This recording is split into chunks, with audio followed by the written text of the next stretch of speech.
Bonjour, bienvenue sur ma chaîne YouTube, mon Instagram et ma page Facebook. J'espère que tout se passe bien chez vous. Aujourd'hui commence une série de 3 vidéos où nous allons aborder le sujet de comment trouver le but dans sa vie. Alors chaque but traitera d'un objectif bien précis. La première vidéo, nous verrons comment évaluer les centres d'intérêt et nous verrons ça en 4 points. La deuxième vidéo pour trouver le but dans sa vie, nous allons voir comment sortir de soi-même et nous verrons 5 points.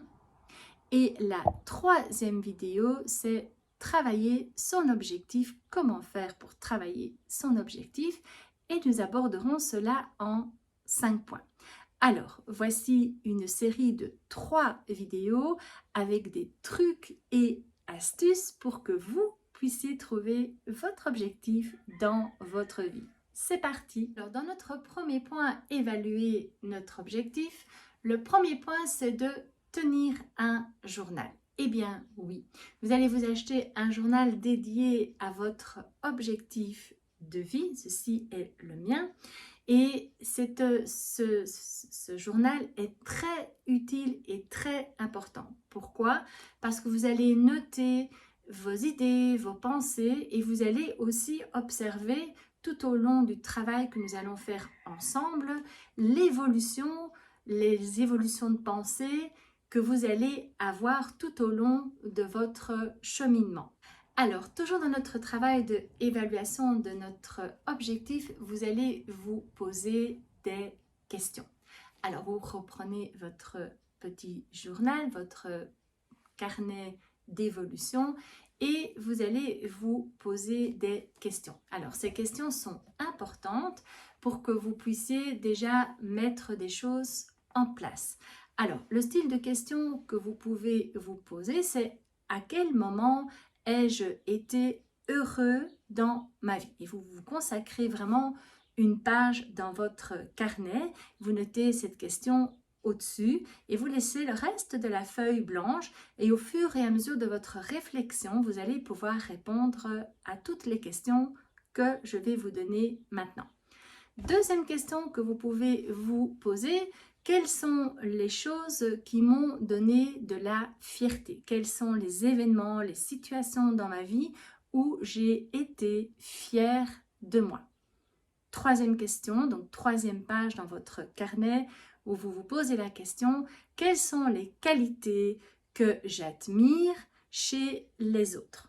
Alors, c'est intéressant parce que les qualités que vous allez admirer chez les autres, ce sont souvent des qualités ou que vous avez qui sont enfouies ou qui ne sont pas encore présentes chez vous. Donc, vous notez ça au-dessus de votre page et vous laissez la page vierge pour que vous puissiez noter par la suite vos réflexions. Alors, la quatrième question, quelles sont les choses qui m'aident à me sentir vivant, plein d'énergie dans ma vie? Alors, quelles sont les choses que je fais où je me sens bien, où je ne vois pas le temps passer? Un peu, c'est ça. Donc, vous notez cette question au sommet de votre page et vous laissez la feuille blanche. Et dernière question, la 5e question, quel est mon degré de bonheur ici aujourd'hui sur une échelle de 1 à 10?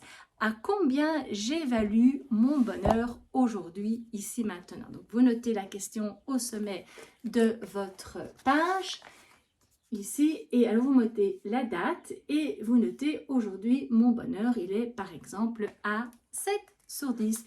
Et vous allez voir qu'au fur et à mesure de votre avancement dans la recherche de votre bonheur et de vos objectifs, ça peut évoluer, ça peut augmenter.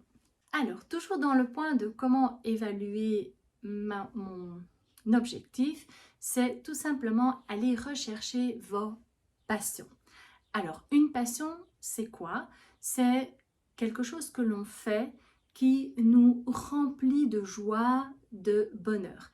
C'est souvent quelque chose que l'on fait ou l'on oublie. on oublie l'heure, on oublie à la limite de manger, on oublie le temps et d'un coup on se dit oups, il est déjà très tard, j'ai oublié de manger, j'ai oublié de me laver, demain je dois aller travailler. Donc les passions peuvent être dans votre travail, ça peut être par rapport à un loisir, ça peut être par rapport à votre famille. Il y a également sur Google, vous tapez passion et il y a des listes de passions qui pourraient peut-être vous inspirer et vous donner des idées. Alors vous reprenez votre petit carnet de bonheur, d'objectifs, pardon, et vous allez noter vos passions. Au sommet de la feuille, vous pouvez noter vos passions comme ceci et voir un petit peu dans votre vie au quotidien à quel moment vous mettez vos passions en place et dans quelle sensation vous vous ressentez ou dans quelle émotion vous êtes à ce moment-là. Alors, toujours dans évaluer mon centre d'intérêt pour trouver votre objectif de vie, notre quatrième point, utiliser l'organisation rétrospective. Alors, vous allez prendre votre petit carnet pour objectif et vous allez un petit peu noter. Imaginons que j'ai 90 ans et que je regarde par-dessus mon épaule et je vais noter toutes les choses de ma vie qui m'ont rendu heureux, qui m'ont apporté du bonheur, toutes les choses merveilleuses que j'ai rencontrées dans ma vie.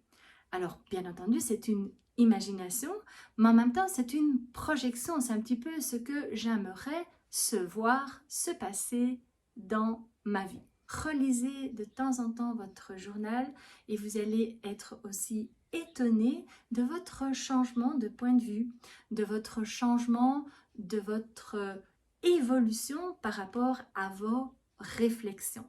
Nous voici déjà à la fin de notre vidéo. J'espère que tout va bien, que vous arrivez à mettre en place les petits exercices que je vous donne. Alors, pensez à liker ma vidéo, cela me fera très plaisir et je sais que mon travail qui est derrière cette vidéo vaut la peine. Si vous avez des commentaires, n'hésitez pas. Si vous avez des idées, des envies, n'hésitez pas, notez-les. Likez ma page Facebook. Vous pouvez également vous abonner sur mon Instagram. Il y a un programme hebdomadaire basé sur de la sophrologie, de la pleine conscience, de la psychologie positive. Alors allez-y, donnez-vous du bien à vous-même. Il n'y a que vous qui puissiez vous le donner. Je vous dis à bientôt pour une autre vidéo. Au revoir.